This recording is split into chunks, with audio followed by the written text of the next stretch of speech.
Hey K through 5th team, how are you? I hope you're good. We're just going to go over Bible battles really quickly for this weekend so I don't leave you with any questions hopefully. Okay, so follow along with your lesson here and we'll start on page 1. Of course, we'll start with the rules right away. There's no wrap-up video this week or video lesson because we're going to go right into playing all the games. So, but of course, you'll still play the rules. And then at the end of the rules, we'll start the lesson right away, which ideally isn't a lesson because it's Bible battles, but we are going to be teaching them how to use their Bibles. That's what Bible battles is about. So if you haven't taught Bible battles yet, it is all about every kid having a Bible. So get the Bible bucket out at baseline and all the ones that are on the shelf, put them in the middle of the room. Make sure everyone has a Bible. Make sure also that some of the littles are paired up with some of the older ones, so when you split up into your teams that it's even, because some of those kindergartners that don't even know how to read really yet get a little overwhelmed. Okay, so but not splitting up into teams just yet. You'll do the lesson on page 2, which go ahead and read what we put on there. This is all taken from a book that Whitney got over and using your Bible, learning how to teach kids how to use their Bible, and it's really helpful. And there's going to be on the video after the rules, there'll be slides that will show, like this one, John 3:16. It'll break down what each is, so that we really show them what is John. That is the book of the Bible. What's 3? That's the chapter. What's 16? That's the verse, because we want to teach them how to use their Bible and how to look up a verse. So that way on a weekly basis, when we're doing the real lessons, they know how to do that.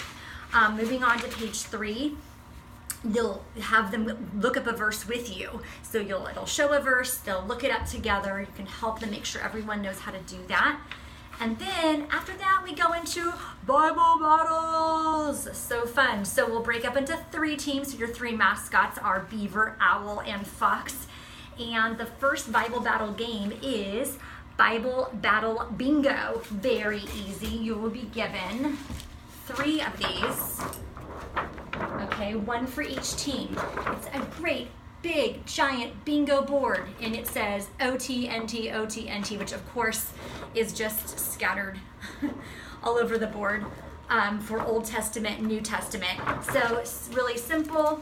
You will lay a card face down on each, in front of each team. On the card will be a book of the Bible. When you tell them to go, they will turn over a card, and as a team will have to decide if it belongs on an OT or NT square. And once they have figured that out, check to make sure that's right when they put it over it. If it is a verse, obviously this isn't the Old Testament, so we go on an OT. And if they are right, they get another card. So lay another card down in front of them. So then it just goes quick. So the first one to get bingo, making sure all of them are correct, that the verses belong New Testament, Old Testament, then that team will be in first place and gets the points. Okay, so first team to get a bingo, of course, gets 3 points. Second team, 2 points, 1 point for the last team. Okay, so, but ideally, it's really making sure that they know how to do it. Of course, there's competitiveness, but we want to just keep the overall focus, you know, helping them to learn how to use their Bible. And then moving into game 2 is our build a verse bingo battle. This is going to be using our Jenga blocks, okay? Every team will get a bag like this of Jenga blocks, okay?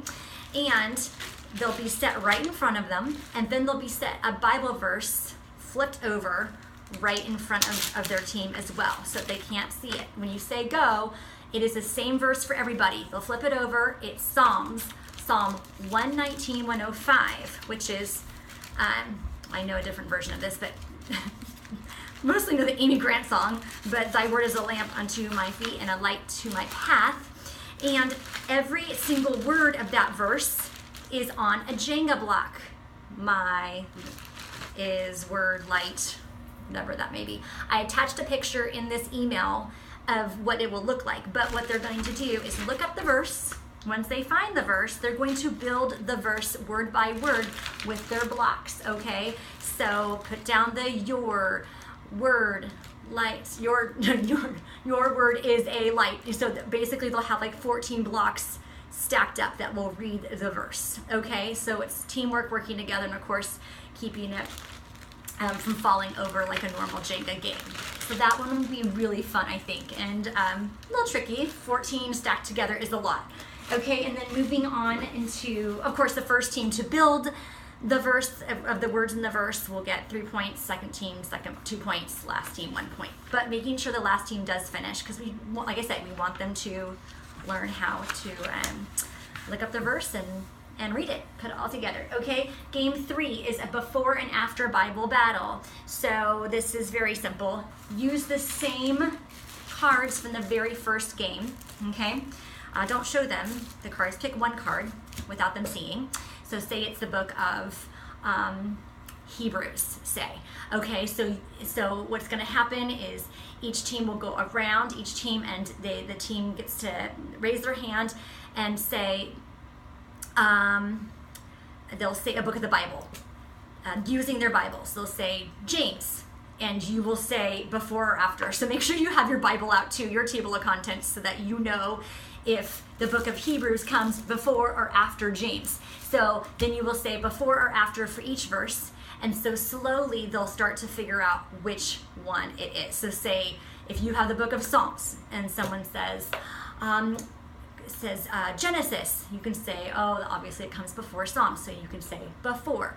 Someone else raises their hand and says 1 Corinthians, and then you say after. So eventually they're going to figure out where this one is. The first team to get what the actual book of the Bible is, to guess it right, the wins. They win. So this could be like the tiebreaker of all 3 Bible battle games, or you could make this one count for double, whatever you want to do, just to mix it up and keep them interested and engaged. Okay, so those are our 3 games, and still make time for prayer. Maybe split up into groups and ask for prayer requests and pray together with them, and that's it. That is all we got, and so thank you so much for watching this, and have a great weekend. Take care.